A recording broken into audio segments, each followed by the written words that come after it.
السلام علیکم۔ مغربی ہواؤں کا سلسلہ سندھ کو اپنی لپیٹ میں لے سکتا ہے۔ کراچی اور حیدرآباد سمیت مختلف شہروں میں 22 جنوری کو بارش کی پیشن گوئی، شہری ہوشیار رہیں۔ کیا آپ حالات حاضرہ سے آگاہی حاصل کرنا چاہتے ہیں؟ خبر کے پیچھے چھپے اصل حقائق جاننا چاہتے ہیں تو ابھی سبسکرائب کیجئے زلمل پاکستان کو اور ساتھ ہی گھنٹی کے نشان پر کلک کر دیں۔ آپ کو بتاتے چلیں کہ محکمہ موسمیات نے کراچی سمیت صوبے کے مختلف شہروں میں بارش کی پیشن گوئی کی ہے۔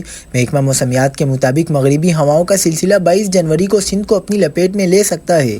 اس سسٹم کے تحت جامشورو، دادو، ٹھٹھہ، سجاول اور حیدرآباد میں جمعرات کو گرج چمک کے ساتھ بارش کا امکان ہے۔ اس کے علاوہ ٹنڈو محمد خان، ٹنڈو آلایار، سانگڑ، میرپور خاص، عمرکوٹ اور نوشہر و فیروز میں بھی ہلکی بارش متوقع ہے۔ شہید بے نظیر آباد، خیرپور، سکر، گوٹکی، جیکب آباد اور لاڑکانہ میں بھی 22 جنوری کو ہلکی بارش کا امکان ہے۔ محکمہ موسمیات کے مطابق اس سسٹم کی وجہ سے کراچی میں 22 جنوری کو ہلکی سے درمیانی شدت کی بارش ہو سکتی ہے۔